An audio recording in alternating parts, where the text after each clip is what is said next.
So hello everyone, welcome back on our YouTube channel हमारा गुरुकुल। तो आप लोगों को जैसे कि पता होगा कि हम लोग एनटीपीसी जी की जिसकी सीरीज चल रही है, जिसमें लेक्चर नंबर 6 हो चुके हैं और आज हम लेक्चर नंबर 7 आप लोगों को प्रोवाइड कर रहे हैं। तो बस मेरी आप लोगों से एक सिंपल रिक्वेस्ट है कि जितना भी आप लोगों को पिछले 6 लेक्चर में पढ़ा दिया गया है उसको आप लोगों के लिए प्रॉपर रिवीजन करते रहना है, क्योंकि एक टाइम के बाद ना हम चीज़ें भूलने लगते हैं और हमारा कॉन्फिडेंस लो होने लगता है। इसलिए हम लोगों को क्या करना है, proper time to time revision करते रहना है। तो चलिए स्टार्ट करते हैं बिना किसी टाइम वेस्ट करते हुए। चलिए पहले क्वेश्चन पर चलते हैं।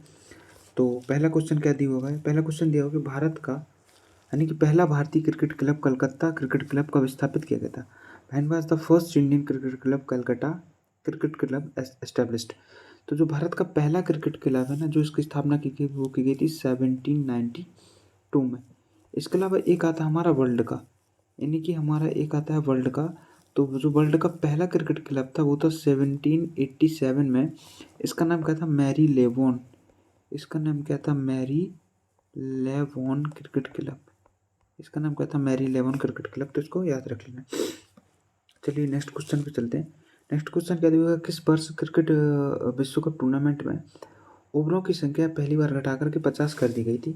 इन which year was the number of overs in the cricket world cup tournament reduced to 50 for the first time. तो जितने लोग जो मतलब पुराने क्रिकेट जो पहले टूर्नामेंट हुआ करते थे 50 ओवर के नहीं, वो 60 ओवर के हुआ करते थे। लेकिन सबसे पहले 1987 1987 में क्या कर दिया गया था, 1987 में 60 ओवर से करके इसको 50 कर दिया गया था। और भारत एकमात्र देश है जो कि 60 ओवर का वर्ल्ड कप भी जीता और 50 ओवर का वर्ल्ड कप भी जीता है। इसके अलावा एक और आता है, एक आता है डीएलएस। डीएलएस का क्या होता है, डकवर्थ लुईस सिस्टम, यानी कि जब बारिश सारिश हो जाता है तो उस टाइम इसको यूज़ किया जाता है और एक कब से आता है, 1997 से। इसके अलावा एक और है डीआरएस। तो डीआरएस का थोड़ा मतलब इसका थोड़ा मतलब डिस्प्यूट चलता है, कहीं कहीं 2008 और कहीं कहीं 2009 मिलता है। तो इसका थोड़ा ध्यान रख लेना ऑप्शन के अकॉर्डिंग। चलिए नेक्स्ट क्वेश्चन पे चलते हैं। नेक्स्ट क्वेश्चन क्या दिया होगा कि 1983 में जब भारत ने क्रिकेट विश्व कप जीता तब भारतीय क्रिकेट टीम के कप्तान कौन थे। Who was the captain of Indian cricket team when India won the cricket world cup in 1983। तो जो 1983 में जब भारत ने क्रिकेट वर्ल्ड कप जीता था उस टाइम हमारे कप्तान कौन थे, कपिल देव। जब हमने 2011 में वर्ल्ड कप जीता था उस टाइम पे कौन थे, एम एस धोनी। इसके अलावा जब 2007 में हमने T20 वर्ल्ड कप जीता था उस टाइम भी कौन थे, MS धोनी। जब हमने 2024 में T20 वर्ल्ड कप जीता तो उस टाइम कौन से थे, रोहित शर्मा। इसके अलावा जब हमने 2025 की चैंपियन ट्रॉफी जीती तो उस टाइम भी कौन से थे, रोहित शर्मा। तो इसको याद रख लेना, क्योंकि इस टाइम मतलब स्पोर्ट्स अच्छे खासे क्वेश्चन बनते हो खासकर। और 2007 जो हमारा 2024 का T20 वर्ल्ड कप था उसमें हमने किसको हराया था, साउथ अफ्रीका को। और जो 2025 की चैंपियन ट्रॉफी थी उसमें हमने किसको हराया था, न्यूजीलैंड को हराया था। चलिए नेक्स्ट क्वेश्चन पे चलते हैं। नेक्स्ट क्वेश्चन क्या दिया हुआ है, निम्नलिखित में से कौन सा भारतीय दर्शन के 6 संप्रदायों का हिस्सा नहीं है। विच of the following is the part of the 6 schools of Indian philosophy.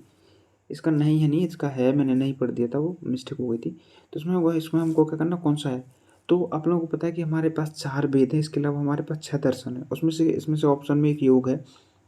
इसके अलावा एक कौन है, सांख्य आता है। इसके अलावा सांख्य आता है, एक आता है योग आता है, सांख्य हो गया, योग हो गया, एक आता है न्याय हो गया, एक हो गया मीमांसा हो गया, मीमांसा। इसके अलावा एक हो गया वैशेषिक। इसके अलावा एक क्या हो गया, वैशेषिक। कितने हो गए, 5। और एक और बचा है वेदांत। तो इस टाइम से हमारे पास कितनी, 6 हमारे पास दर्शन है। चलिए नेक्स्ट क्वेश्चन पे चलते हैं। नेक्स्ट क्वेश्चन क्या बोल रहा है कि निम्नलिखित में से किस मंदिर का निर्माण राजा राज चोल ने कराया था। Which of the following temples was built by Raja Raja Chola. तो जो राजा राज चोल ने क्या किया था, बृहदीश्वर मंदिर का निर्माण किया था। चोल की कैपिटल क्या थी, Tanjore.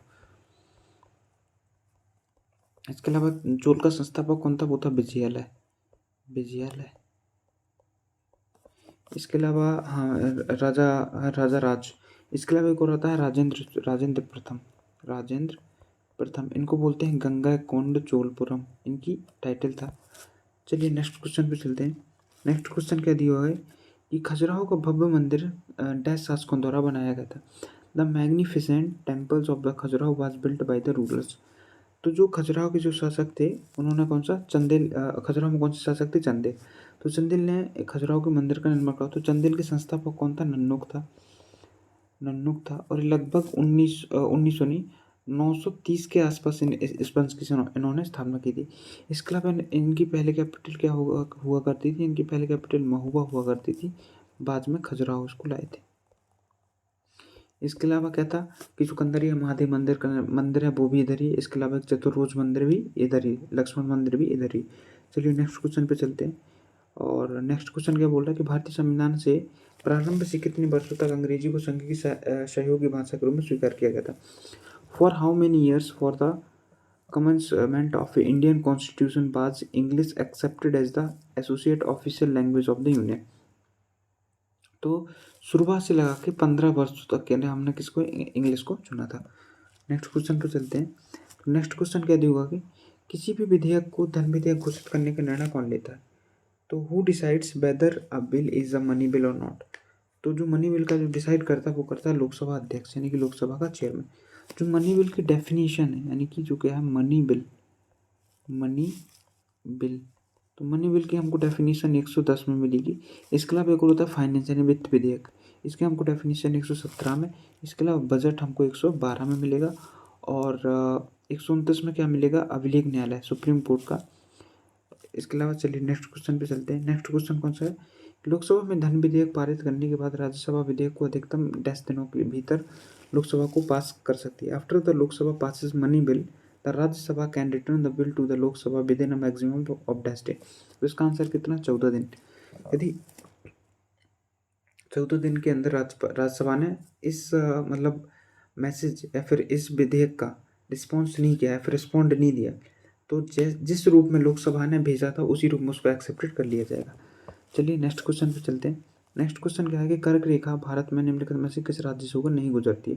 The tropic of cancer does not passes through which of the following state? तो देखो जो कर्क रेखा ना भारत के 8 राज्यों से होकर गुजरती है और इसमें से किससे नहीं निकलेगी? असम से नहीं निकलेगी।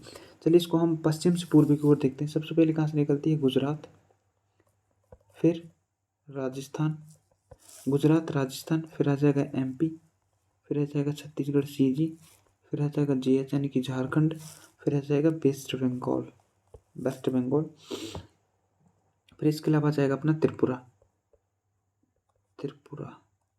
लास्ट में आ जाएगा मिजोरम।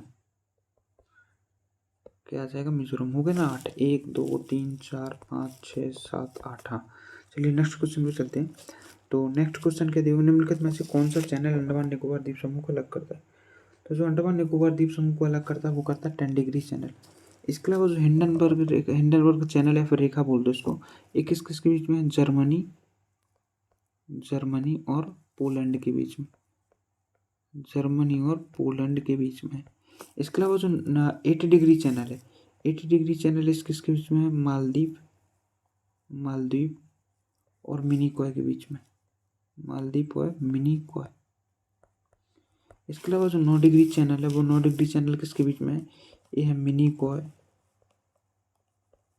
और लक्षद्वीप के बीच में। इसके अलावा जो 10 डिग्री हुआ है, एक और आता है कौन सा? 49th पैरेलल किसके बीच में है? ये अमेरिका और कनाडा के बीच में। इसके अलावा रेड ग्लेब रेखा भारत पाकिस्तान के बीच में, मैकमोहन रेखा भारत चाइना के बीच में। तो इस तरह से याद रख लेना। चलिए नेक्स्ट क्वेश्चन पे चलते हैं। तो नेक्स्ट क्वेश्चन क्या दिए हो गए? निम्नलिखित में से ग्लोबल पर अक्षांश की सबसे लंबी रेखा कौन सी है? विच of the following is the longest line of latitude on the globe?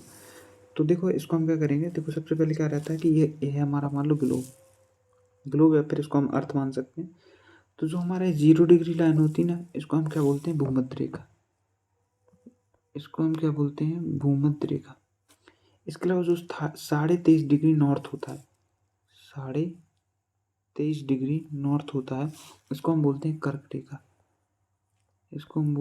कर्क रेखा।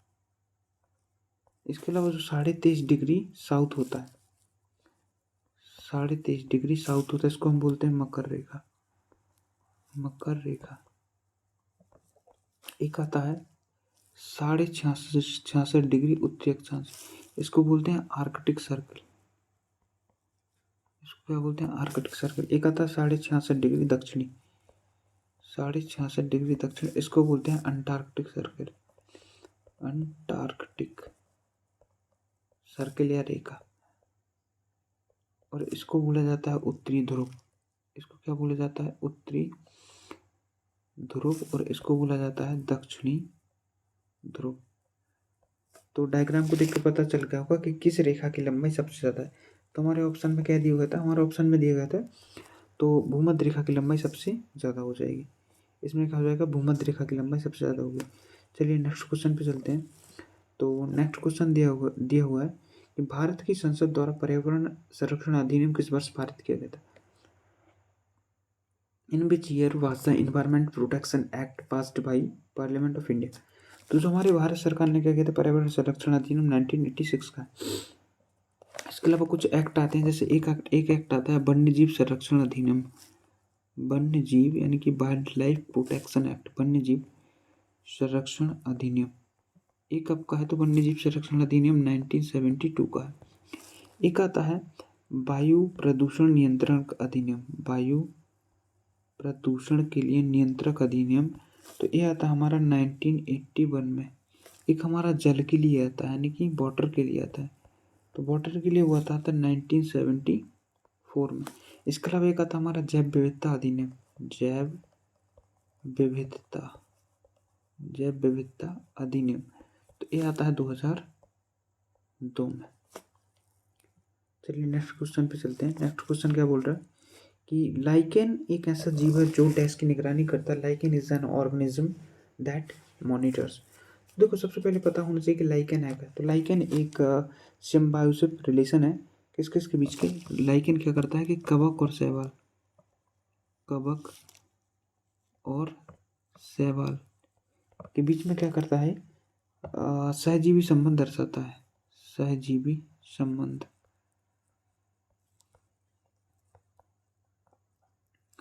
और एक इसके रूप में हमको वायु प्रदूषण के रूप में संकेत या फिर निगरानी करता है। चलिए नेक्स्ट क्वेश्चन पे चलते हैं। नेक्स्ट क्वेश्चन क्या बोल रहा है कि सूर्य के परावैंगनी विकिरण से पृथ्वी की रक्षा कौन करता है। Who protects the earth from the ultraviolet radiation of the sun.